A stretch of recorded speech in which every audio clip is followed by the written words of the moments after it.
নমস্কার, black by পূর্ণিমা চ্যানেলে তোমাদেরকে স্বাগত। তোমরা যে যেখান থেকে আমার ভিডিওটি দেখছো তোমাদেরকে অনেক অনেক ধন্যবাদ ও ভালোবাসা জানিয়ে আজকের ব্লগটা শুরু করছি। তো এখন সকাল বাজে 5:45। তো সকাল সকাল ঘুম থেকে উঠে পড়েছি। আজ কিন্তু পরিষ্কার আকাশ, বাইরের দেখো একদম পরিষ্কার, কোনো বৃষ্টি নেই, মেঘলাও নেই, একদম পরিষ্কার ঝকঝকে আকাশ। এখনও রোদ ওঠেনি যদিও। তো সকাল সকাল উঠে পড়েছি। উঠে এখন ব্যালকনির গাছগুলোকে একটু দেখছি, এখনও ছাদে যাইনি। ব্যালকনির গাছগুলো আমি এখন একটু পরিচর্যা করে নিই, দেখি। প্রত্যেক দিন তো আমার এটাই একটা বড় কাজ। তো এই যে তুলসী গাছটা দেখছো একটা টবের মধ্যে হয়েছে, এখানে দেখো বাইরের ব্যালকনি থেকে ঠিক বাইরে বেরিয়ে গেছে। এই গাছটার মঞ্জুরিগুলো হয়েছে, বেশ মঞ্জুরি হয়েছে। আর এই মঞ্জুরিগুলো কেটে দিলে না সুন্দর আবার মঞ্জুরি হয়। আর এই মঞ্জুরিগুলো আমি নিয়ে আবার চা করি, চায়ের মধ্যে দিয়ে খেতেও বেশ ভালো লাগে, মুখটাও সকালে ছাড়ে, গন্ধটাও খুব সুন্দর হয়। আর তো সামনের ব্যালকনিতে গেছি, আর এই যে ধনেগুলো আমি ভিজিয়ে রেখেছিলাম, তুলে রেখেছি, এখনও বসানো হয়নি। 2 দিন হয়ে গেল আমার ভিজিয়ে আমি জল ঝরিয়ে রেখে দিয়েছিলাম।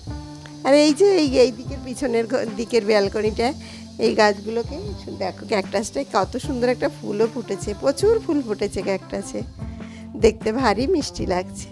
আর এই দেখো আমার তেলের ড্রাম দিয়ে যে ময়ূর বানিয়েছিলাম, আর এই গাছগুলো তো আমার ছেলে মেয়ে সেই দার্জিলিং থেকে নিয়ে এসেছিলো। 5টা গাছ এনেছিল, মরে গেছে 3টে গাছ, আর 2টো গাছ রয়েছে এখন। আর এই দেখো আমার গাছ ভর্তি পেঁপে, যে গাছে আমি তোমাদের আগেও দেখিয়েছি বড় বড় পেঁপে। তো আজ আমি রাত্রেবেলায় আমি আমান বাদাম ভিজাতে ভুলে গেছি। তো আমান বাদাম আমি রোজই সকালে খাই, তো যেহেতু ভিজাতে ভুলে গেছি, তো আজ এখনই 4টে বাদাম বের করে একটু জলে ভিজিয়ে দিই, কিছুক্ষণ পরে খেয়ে নেব। তো বাদামটা আমি রোজই খাই, আমান বাদামটা। তো সেটা কাল রাত্রে না একদম ভুলে গেছিলাম, মনেই ছিল না আমার। তা এখন সকালবেলায় আমি চালটাকে বের করে এখন আমি জলে ভিজিয়ে দিই, কেননা ওই রান্নার যে মেয়েটি আছে ও তো আসবে 8টা নাগাদ। আর এই চালটা তো না ভিজালে ভালো ভাত হয় না। আর তাছাড়াও আমি এই চাল ধোয়া জলটা তো গাছে দিই, তার জন্য আমি চালটাকে ভালো করে ধুয়ে 3-4 বার ভালো করে ধুয়ে এই জলটা আমি নিয়ে আমি গাছে দিই। তো তার জন্য ও এগুলো তো ঠিক মতন করবে না। আর এটা একদম আমি যেটা চাল ধুলাম, এটা হচ্ছে আমার রাইস কুকারের গামলা। রাইস কুকারে একবার ভাত করি যেহেতু, তো রাইস কুকারে এইটার তলায় জল লেগে গেছে। তা আমি একটা টাওয়াল বার করি, টাওয়ালটা বার করে এর উপরে আমি রেখে দিই গামলাটা, তাহলে জলটাও মুছে যাবে নিচে, তখন রাইস কুকারের উপরে দিলে আর চটচট করবে না।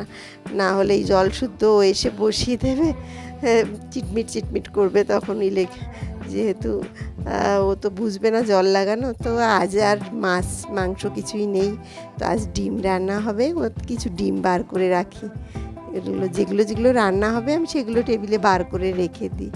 তো আমরা তো 3জনই খাবো, 6টা ডিম বার করে রেখেছি ভাতের গামলাটা। আর আজ দেখো আমি একটা কাজ করব, এটা আমি নিয়েছি পেঁয়াজের খোসা, আর নিয়েছি চা পাতা।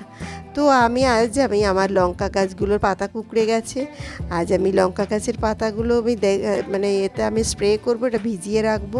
আমি এখন 4 ঘন্টা ভিজিয়ে রাখবো। কালকের যে ভিডিওটা দেবো আমি, সেই ভিডিওতে আমি তোমাদের পুরো দেখাবো আমি কিভাবে স্প্রে করছি এবং এর মধ্যে কি দিচ্ছি। তা তোমরা কালকের ভিডিওটা অবশ্যই দেখবে। এখন ভিজিয়ে রাখছি, এখন এই গ্লাসে 4 ঘন্টা আমি এখন ভিজিয়ে রাখবো। তারপরে আমি এর সঙ্গে ইউরিয়া সার দিয়ে দেবো, অল্প কয়েকটা দানা দিয়ে তারপর আমি এটা স্প্রে করব। তো এখন তো আমি সকালের সব কাজগুলো সেরে রাখলাম। এটা এখন আমি যাবো তো একটু ছাদের দিকে। তো ছাদে আমি পরে যাব, আগে আমি নিচে যাই, নিচ থেকে আমি আজকে কিছু ফুল তুলে নিয়ে আসি। ছাদেও ফুল ফুটেছে আমার অনেক। আর এটা দেখো, এই যেটা দেখছো, এটা কিন্তু আমি হাতে বানানো একটা বোতল, আর একটা কোল্ড ড্রিঙ্কসের বোতল ছিল, আর একটা ছিল কফি বোতল। এটা দিয়ে আমি কাচের বোতল আর কি, এটা দিয়ে আমি বানিয়েছি, হাতেই বানিয়েছি। তা একদম নিচে যাচ্ছি, দরজা খুলি, সকালে এখনও নিচে নামিনি, গেট খুলি, তালাও খুলে একদম নিচে নামি। এখানে আমার কিছু জবা ফুল রয়েছে আর টগর ফুলও রয়েছে, কিছু আজকে ফুল তুলে নিয়ে আসি নিচ থেকে। আর এই যে যে গাছটা দেখছো এটা আমি তো ক্যারা লাগিয়েছিলাম, ওখান থেকে আজ দেখো এরকম ফুল ফোটে গাছটায়। তো জানো তো অনেকগুলো গাছ ছিল, তো গাছগুলো কীরকম মরে গেছে আর একটা গাছ বেঁচে আছে।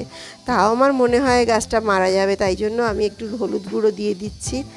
আর হলুদ গুঁড়ো দিলে যদি গাছটা ঠিক মতো বেঁচে থাকে। আর এটা অ্যাভোকাডো গাছ। আমি যখন নেপাল গিয়েছিলাম তখন ওখান থেকে সুন্দর অ্যাভোকাডো কিনেছিলাম, পাকা অ্যাভোকাডো। তো সেই ফলটার দানাটা যে ছিল সেটা আমি হাতে করে নিয়ে এসেছিলাম। সেই দানাটা পুঁততেই আবার দেখো কি সুন্দর গাছটা হয়েছে। আর এগুলো সেই কাটিং, আমি যে গিয়েছিলাম কল্পাকিন্নর ওখান থেকে নিয়ে এসেছিলাম আপেল গাছের কাটিং, ওই কাটিংগুলোর মধ্যেও একটু হলুদ ছিটিয়ে দিলাম। এখন ফুলগুলো সব তুলে নিই। ঠাকুরের ফুলগুলো তুলতে যদি আমি দেরি করি, নিচে নামতে বাইরের লোক এসে তুলে নিয়ে চলে যায়। আর আমি তো উপরে থাকি, দেখতেও পাই না। আর পরে বেলার দিকে নামলে আর একটা ফুলও থাকে না গাছে, সব ফুল তুলে নিয়ে চলে যায়।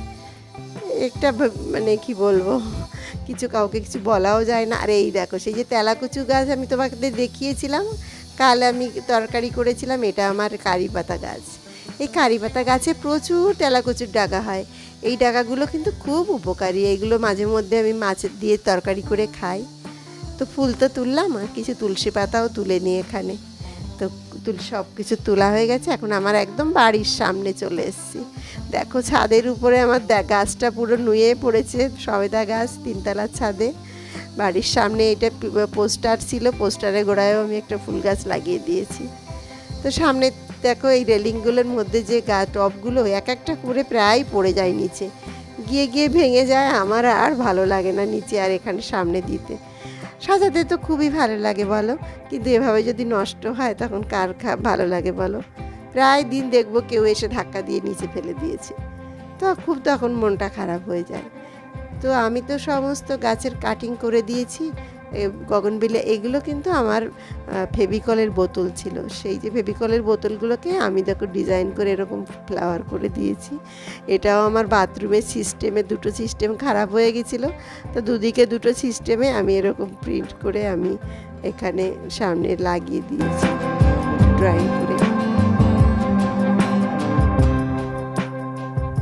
তো যাই, এই যে সাইকেল দেখছো, আমার রান্নার মেয়েটা এসে গেছে উপরে, এখন গিয়ে চা খাবো। চা করেছে নিশ্চয়ই, এতক্ষণ চা হয়ে গেছে, তার ঠিকই তো চা হয়েও গেছে।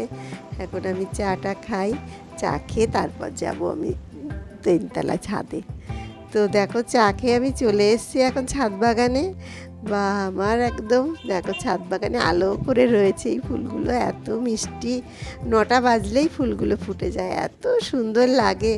সুন্দর রানী কালারের ফুলগুলো দেখতে ভারী মিষ্টি লাগে।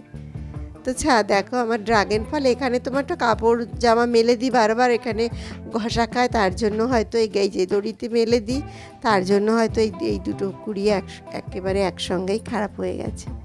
যদিও প্রচুর কুড়ি এসছে ড্রাগনের এবার, তবুও নষ্ট হয়ে গেলে তো খারাপই লাগে বলো, বারবার এখানে ঘষা লাগে। আর এই যে উচ্ছে বেশ দেখছি বড় হয়ে গেছে, খাওয়ার মতন হয়ে গেছে, আর আমি তো এই ছোটো উচ্ছে খাই।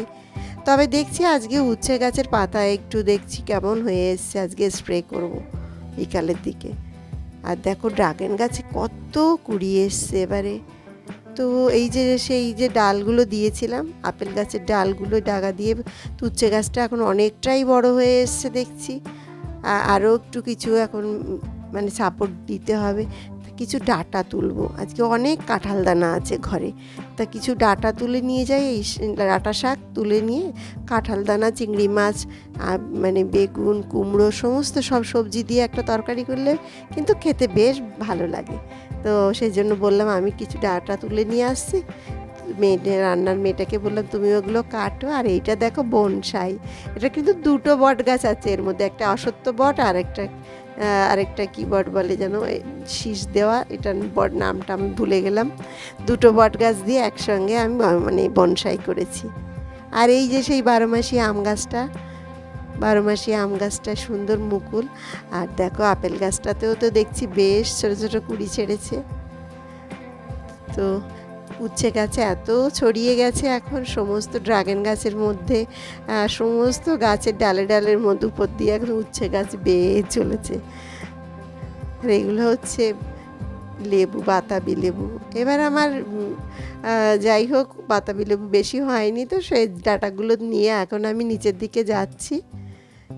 এইটা দেখো উপর থেকে তোমার দেখাচ্ছি আমার ড্রাগন বাগান।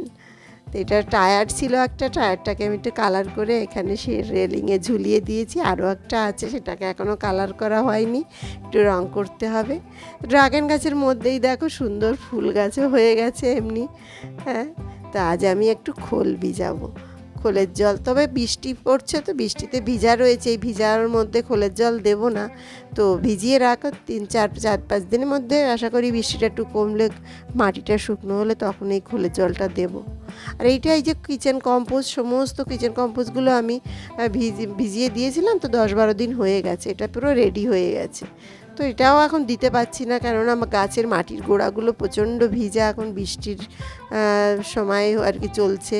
আজকে বৃষ্টি নেই, বাট কদিন ধরে তো বৃষ্টিই চলছিল। তো এই যে গগনবেলিয়াগুলো দেখছো, আমি একদম কাটিং ছাটিং করে দিয়েছিলাম, এখন ছোটো ছোটো কচি কচি ডাল বেরিয়েছে, এগুলোকে আমি পিঞ্চিং করে দিলাম। পিঞ্চিং করলে কি হয়, সুন্দর ঝাঁকড়া হবে, আরও সুন্দর থোকা হবে। এটাও দেখো একটা বাথরুমের সিস্টেম ছিল, এটাতেও আমি কালার করে তারপরে ডিজাইন করে দিয়েছি। এটা তো তেলের পট, দেখতেই পাচ্ছে, সর্ষের তেলের পট।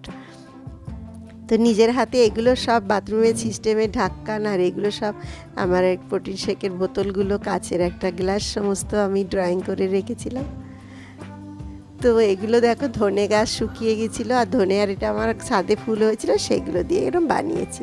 তো আজকের মতন ব্লগটা আমি এখানেই শেষ করছি। সুস্থ থাকবে, ভালো থাকবে, আবারও একটা নতুন ব্লগে তোমাদের সঙ্গে দেখা হবে। বাই।